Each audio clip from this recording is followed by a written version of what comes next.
Dan untuk membahas terkait dengan peluang Kang Emil atau Ridwan Kamil untuk bertarung di Pilkada Jakarta atau justru nantinya kembali ke Jawa Barat, kita akan mengulasnya langsung bersama dengan Ketua DPD Partai Gerindra, ada Ahmad Riza Patria, dan juga dari Waketum Partai Golkar, Ahmad Doli Kurnia, serta pengamat politik Adi Prayitno secara virtual melalui sambungan Zoom. Tetapi untuk dari Golkar, kita masih menunggu untuk bergabung. Terlebih dahulu saya sapa kepada dua narasumber. Selamat sore Mas Riza dan juga Mas Adi. Saya udah dari tadi duluan, Pak. Duluan, Mas Doli. Baik, Mas Riza, saya langsung ke Anda aja terkait dengan peluang Ridwan Kamil untuk maju di Pilkada DKI Jakarta. Mengapa Gerindra sepertinya tampak sangat percaya diri untuk mengusung Ridwan Kamil maju di Jakarta, padahal Golkar saja partainya masih menunggu hasil survei terlebih dahulu? Ya kan, pertama setiap partai kan punya kalkulasi dan hitungan masing-masing ya. Gerindra memang mencari sosok atau figur yang dirasa memiliki kompetensi untuk dapat mengalahkan atau memenangkan pilkada di DKI Jakarta. Ya. Di antaranya yang sudah disampaikan oleh Ketua Harian Prof. Dasko adalah Kang Emil, jadi itu yang disampaikan. Nah, karena memang Kang Emil ini kan kader Golkar, tentu kami menghormati apa yang menjadi pilihan daripada Golkar. Namun kan nggak salah kalau Partai Gerindra mengusung nama calon. Itu kan biasa terjadi di dalam pilkada.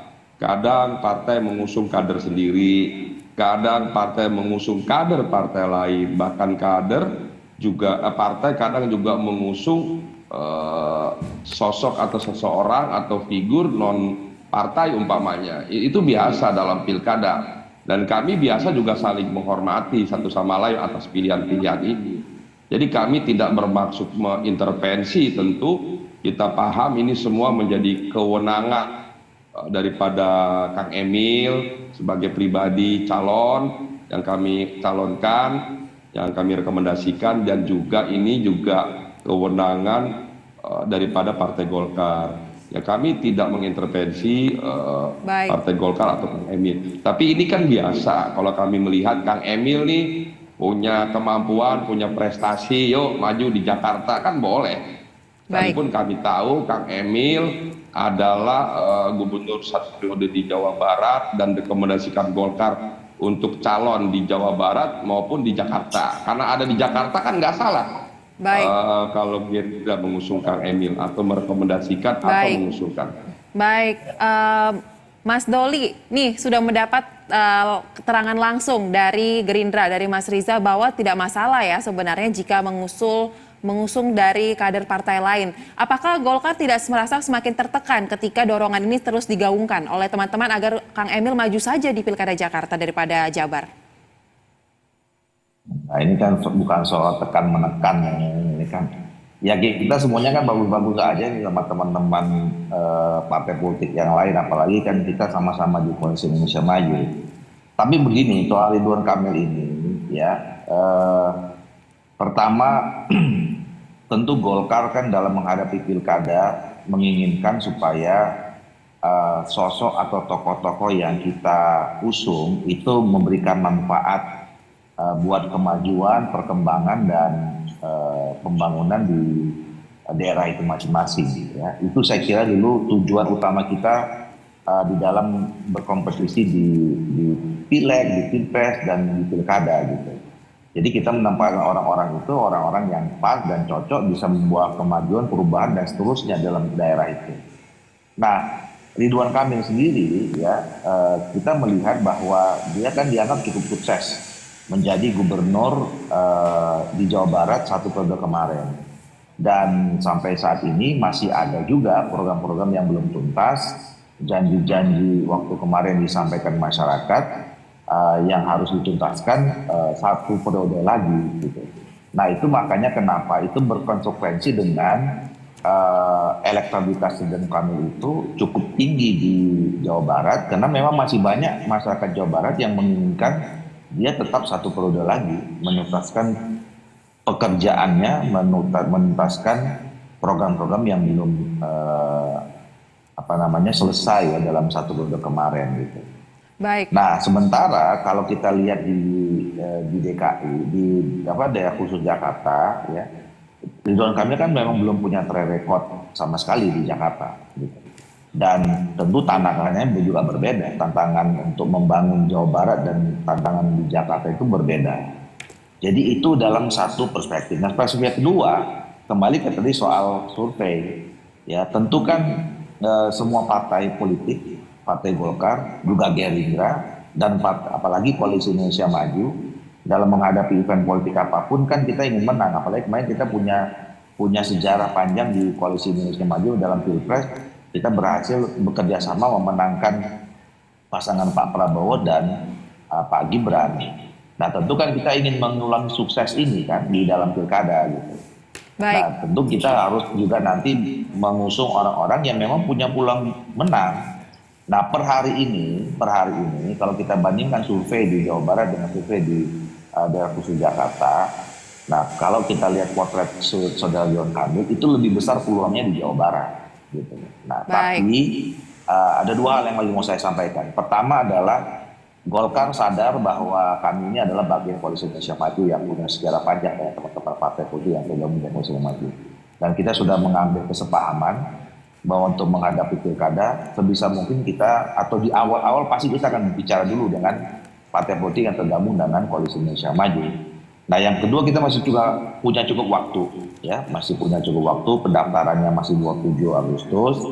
Nah tentu nanti akan kita lihat, nanti kan masih ada lagi perkembangan, kita lihat survei yang kedua, yang ketiga dan seterusnya gitu.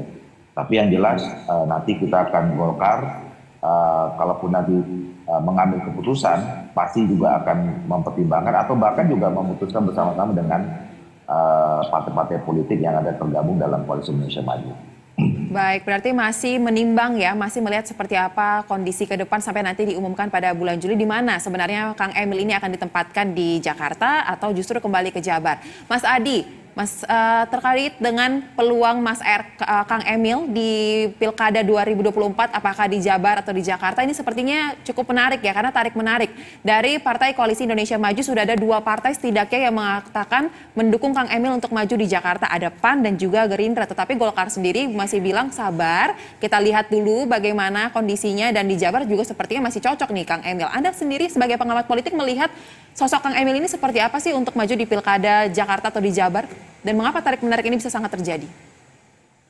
Saya kira 2 hal, Mbak. Pertama, kalau kita melihat gestur tubuh dari Ridwan Kamil dan suasana hati kawan-kawan Golkar sebenarnya lebih condong ingin memajukan Ridwan Kamil itu di Jawa Barat. Pertama bukan soal bagaimana Ridwan Kamil itu dianggap sebagai pemimpin yang dianggap sudah sukses, tingkat approval ratingnya di atas 75%. Tapi yang paling penting adalah soal kemungkinan memenangkan pertarungan di Jawa Barat itu jauh lebih terbuka, jauh lebih besar dibandingkan dengan di Jakarta misalnya. Itu yang sepertinya sedang dihitung betul.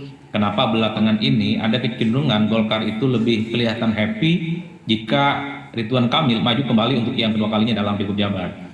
Yang kedua tentu kalau kita melihat data-data survei manapun sebenarnya, bahwa Ridwan Kamil itu kalau di Jawa Barat memang sangat kompetitif, elektabilitasnya paling menjulang dan siapapun lawan tanding yang akan dihadapi nantinya relatif sulit untuk bisa menyaingi Ridwan Kamil. Jadi dalam konteks itulah sebenarnya probability dan posibilitas kemenangan Ridwan Kamil kalau kemudian harus dipilih antara Jakarta dan Jawa Barat tentu pasti jauh lebih realistis memilih Jawa Barat dibandingkan dengan Jakarta yang per hari ini misalnya kalau kita juga membaca survei masih di bawah Anies Baswedan. Cuman saya cukup memahami kenapa pada akhirnya banyak partai pendukung yang tergabung dalam KIM tertarik mengusung Ridwan Kamil maju di Jakarta karena di antara nama-nama figur lain yang relatif bisa mendekati punya popularitas dan elektabilitas relatif mentereng di Jakarta adalah Ridwan Kamil. Jadi ini yang sepertinya membuat Golkar itu between rock and hard place, sangat dilematis tentunya. Satu sisi untuk Jakarta itu sudah banyak pinangan dari partai yang lain, tapi tingkat probability kemenangan dan berkompetisi dengan Anies misalnya belum ada kalkulasinya apakah menang ataupun kalah. Sementara di Jawa Barat kalau mau kita ukur secara kuantitatif misalnya, Ridwan Kamil jauh lebih kompetitif dan kemungkinan besar akan memenangkan pertarungan. Ini yang sepertinya memang sedang menjadi tarikan nafas di mana partai-partai pendukung Prabowo dan Gibran ini saling berkomunikasi dan tentu saja mencari opsi-opsi kira-kira bagaimana RK sebaiknya di Jakarta ataupun di Jawa Barat. Jadi inilah yang sepertinya menurut saya Mbak, kenapa sampai saat ini Ridwan Kamil terus dibicarakan dalam konteks Pilkada Jakarta, karena satu-satunya sosok di internal KIM itu yang dinilai punya kemungkinan untuk melawan Anies, kemungkinan menangnya ada hanyalah Ridwan Kamil. Tapi saya selalu mengatakan bahwa anggap misalnya Ridwan Kamil itu adalah skenario manis yang nantinya akan disetujui oleh Partai Kim. Tapi kalau skenario ini misalnya deadlock, tidak disetujui oleh Golkar atau Ridwan Kamil enggan maju di Jakarta, tentu Kim harus berpikir lain untuk memunculkan calon-calon alternatif. Ada nama Riza ada Bang Riza, ini kan mantan Wakil Gubernur Jakarta. Kenapa Gerindra tidak mempertimbangkan nama Riza Patria, kader ketua DPD yang saya kira juga berpengalaman di Jakarta, ataupun ada opsi lain namanya Kaisang Pangarap yang saya kira sudah cukup umur kalau kita mengacu pada peraturan ataupun putusan yang sudah dikeluarkan oleh Mahkamah Agung soal 30 tahun saat dilantik. Kaisang ketua umum PSI dan anak presiden yang saya kira pastinya akan menjadi spotlight yang menarik kalau kemudian maju di Jakarta dan dihadap-hadapkan dengan Anies Baswedan. Jadi skenario-skenario ini saya belum membaca sebenarnya di KIM, seakan-akan baru mentok dengan Ridwan Kamil. Padahal di internal mereka mestinya sudah mulai harus disonding kepada publik, semacam beauty contest, kira-kira ada nggak nama lain di luar Ridwan Kamil yang kemudian akan mendapatkan penerimaan dan resultante yang positif. Ada Riza Patria, ada kemudian Kaisang Pangarap, dan mungkin nama-nama lain yang selama ini belum dimunculkan. Prinsipnya jangan mentok di Ridwan Kamil. Baik, langsung saja kepada Bang Doli dan juga Bang Riza. Bang Doli terlebih dahulu, sepertinya memang dalam Pilkada DKI Jakarta ini diharapkan peta koalisi yang terjadi di Pilpres ini dapat kembali terjadi, alias KIM dapat duduk bersama lagi mengusung satu calon ya. Sepertinya seperti itu yang saya tangkap dari pembicaraan kita pada sore hari ini. Lantas follow up-nya, apakah KIM sendiri sudah ada rencana untuk duduk bareng gitu ngomongin siapa calon yang akan kita usung? Karena kan dua partai lagi ngotot supaya Ridwan Kamil aja, Golkar sendiri masih menimbang. Dan agar hal ini bisa diputuskan bersama-sama, lebih baik seperti apa, dan mungkin membahas juga opsi-opsi nama-nama lain. Apakah ada rencana tersebut? Saya dulu ya, Nia. Ya, Bang Doli dulu. Iya, sebenarnya tadi yang saya katakan, kita juga sebetulnya punya keinginan dan punya kesepahaman untuk menghadapi pilkada ini. Koalisi Indonesia Maju bisa terus bersama-sama, ya. Dan itu juga sudah ada pembicaraan di berbagai level, ya, di level ketua umum. Saya kira komunikasi antara Pak Erlangga dengan Pak Prabowo, kemudian dengan Pak Zulkifli Hasan dan Pak AHY, juga dengan ketua umum partai politik yang lain yang kemarin sama-sama mengusung di Pilpres, itu intensif, dan temanya sekarang pasti soal pilkada gitu. Dan setahu saya memang sudah ada beberapa kali pertemuan ya di antara ketua-ketua partai politik yang bergabung dalam Koalisi Indonesia Maju. Kemudian di level berikutnya ya saya misalnya yang bertanggung jawab sebagai wakil ketua umum pemenang pemilu, ini juga komunikasi dengan semua jajaran partai yang ada di dalam Koalisi Indonesia Maju itu. Jadi sebetulnya komunikasi pembicaraan itu sudah beberapa kali dibicarakan. Nah cuma kan ini panasnya kan di luar gitu kan, bilang kita tarik-menarik dan segala macam. Makanya oleh karena itu saya katakan nanti pada akhirnya ya ini akan dibicarakan dan kemudian diputuskan. Sebelum diputuskan masing-masing partai politik pasti akan ada pembicaraan yang lebih intensif. Dan basicnya jelas, kemarin pembicaraan di tingkat ketua umum itu kita akan mengambil keputusan berdasarkan potensi menang, peluang dan potensi menang untuk menghadapi pilkada di daerah manapun. Bukan hanya di Jakarta saja, bukan hanya di Jawa Barat saja, tapi di seluruh Indonesia. Kita akan melakukan exercise, kemudian tukar pikiran. Intinya ya dalam kompetisi semua kita ingin menang, gitu. Nah, akan indah sekali kalau kemenangan itu bisa kita raih sekali lagi bersama-sama, seperti kita meraih kemenangan di Pilpres kemarin, gitu. Jadi kita tunggu aja, ya nanti. Karena berdasarkan keinginan menang itu, ya kita tentu objektif melihat hasil survei yang akan dilakukan juga berapa kali. Baik, kalkulasinya harus hati-hati ya berarti Bang Doli. Nah, Bang Riza, tanggapan dong terkait dengan apa yang sudah disampaikan oleh Mas Adi dan juga Bang Doli tadi bahwa butuh kalkulasi yang juga dipertimbangkan dengan sangat hati-hati, komunikasi juga harus dibina dengan KIM sendiri agar peta koalisi yang terjadi di Pilpres yang berhasil ini dapat terulang kembali di tingkat pilkada. Gerindra sendiri bagaimana mendorong agar komunikasi untuk mendorong Ridwan Kamil ini di Jakarta dapat terjadi, terrealisasi, dan kemudian jika tidak Ridwan Kamil, siapa nama-nama yang didorong untuk maju ke Pilkada DKI Jakarta?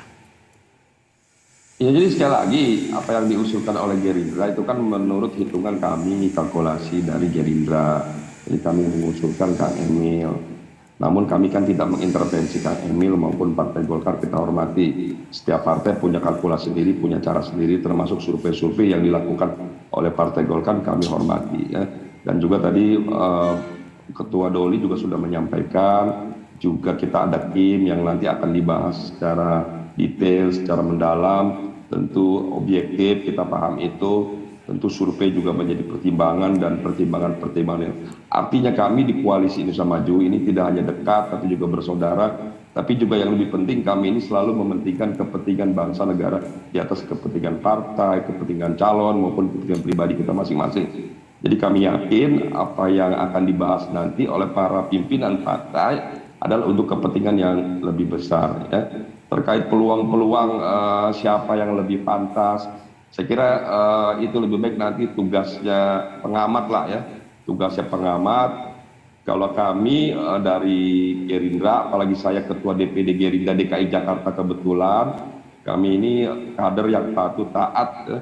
Jadi kami, saya juga pribadi mengikuti apa yang menjadi perintah atau yang menjadi keputusan daripada DPP Partai Gerindra. Jadi apapun keputusannya, siapapun nanti yang diusulkan, direkomendasikan, dicalonkan, tentu kami akan bekerja keras seluruh jajaran DPD DKI Jakarta, tidak hanya mengusung mencalonkan, tapi juga memenangkan Pilkada DKI Jakarta sebagaimana dulu Jokowi Ahok menang 2012, Anies Sandi menang 2017.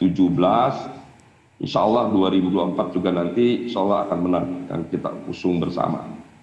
Baik, terakhir sebelum kita mengakhiri dialog, Mas Adi Praitno mungkin terkait dengan analisa Anda untuk dapat membuat KIM ini kembali memperoleh kemenangan seperti di Pilpres dalam Pilkada DKI Jakarta, apa yang harus diperhatikan? Apakah sosok Cawagup yang nanti akan mendampingi RK? Kita berbicara Mas Kang Emil ya sekarang yang kemungkinan besar akan diusung di Jakarta. Sosok Cawagupnya menjadi sosok penentu untuk meraih kemenangan seperti di Pilpres kemarin. Kalau bicara soal sosok penentu, kalau kita melihat kecenderungan secara umum, tentu itu adalah calon gubernur. Per hari ini memang secara perlahan Ridwan Kamil itu punya nama besar dan elektabilitasnya dibandingkan dengan nama lain relatif bisa mendekati Anies Baswedan. Tapi saya kira memang kerja-kerja politik yang solid, ya kompetitif yang bisa dilakukan oleh partai-partai pengusungnya nanti itu harus kerja keras. Karena apapun kalau kita mau jujur, Anies itu sangat kuat di Jakarta. Bahkan kalau saya cek misalnya hasil Pilpres 2024 di KPU, Anies itu kan kalah tidak terlampau jauh dari Prabowo Subianto di di Jakarta. Itu pun karena ada hitungan suara yang ada dari luar negeri, kurang lebih sekitar 400.000. Jadi kalau murni suara di Jakarta, Anies itu relatif lebih unggul ketimbang Prabowo Subianto. Itu artinya ini yang sebenarnya bisa menjelaskan variabel Anies Baswedan merupakan tokoh yang cukup kuat yang pastinya dibutuhkan pesaing-pesaing yang solid. Kalaupun toh pada akhirnya Ridwan Kamil yang dipilih untuk maju di Jakarta, saya kira memang tak ada pilihan lain, kerja keras dan kerja politik. Karena bagi saya di 2024 ini beda suasana politiknya dengan 2017. Tak ada lagi isu politik identitas, tak ada lagi isu-isu mobilisasi agama, tak ada lagi demo-demo 212 dan calonnya tak ada yang menista agama. Variabel yang dulu dianggap menguntungkan Anies Baswedan. Baik. Dalam konteks itulah opportunity soal kemenangan calon yang diusung oleh Kim itu cukup terbuka. Sekali lagi tentu opsinya jangan hanya mentok pada Ridwan Kamil karena pastinya ada tokoh-tokoh lain yang bisa dimunculkan untuk menjadi pesaing Anies. Karena yang saya khawatirkan yang muncul belakangan ini kenapa Ridwan Kamil seakan-akan ini dikunci di Jakarta, ada kecenderungan partai lain itu untuk mengusung kader terbaiknya di Jawa Barat. Misalnya sudah mulai muncul nama Deddy Mulyadi yang kemudian soal kemungkinannya akan diduetkan dengan kader PAN, entah Bima Arya ataupun dengan Desi Ratnasari. Ini kan soal barter bagaimana mendistribusikan kadernya di berbagai tempat. Dalam konteks inilah kemudian saya melihat rata-rata secara umum soal siapa yang maju di Jakarta dan Jawa Barat bukan soal bagaimana memenangkan pertarungan pilkada sebenarnya, Mbak. Tapi yang paling penting kader-kadernya ini bisa maju, terdistribusi, dan harapan menangnya itu sangat mungkin terjadi. Ini yang sepertinya sedang bergejolak dalam tanda kutip dan cukup dinamis, sedang dinegosiasikan oleh setiap partai yang ada dalam KIN. Baik, memang menarik untuk kita berbicara mengenai pilkada, khususnya pilkada DKI Jakarta, karena kan sangat seksi ya untuk berbicara mengenai Jakarta ini dan semua faktor ternyata lagi diperhitungkan. Kita akan nantikan bagaimana hasil konsolidasi dari Koalisi Indonesia Maju terkait dengan siapa sosok yang akan diusung di pilkada DKI Jakarta, apakah tetap Ridwan Kamil atau justru nama lain. Terima kasih Bapak-Bapak telah bergabung bersama kami di Berita Satu Sore, salam sehat.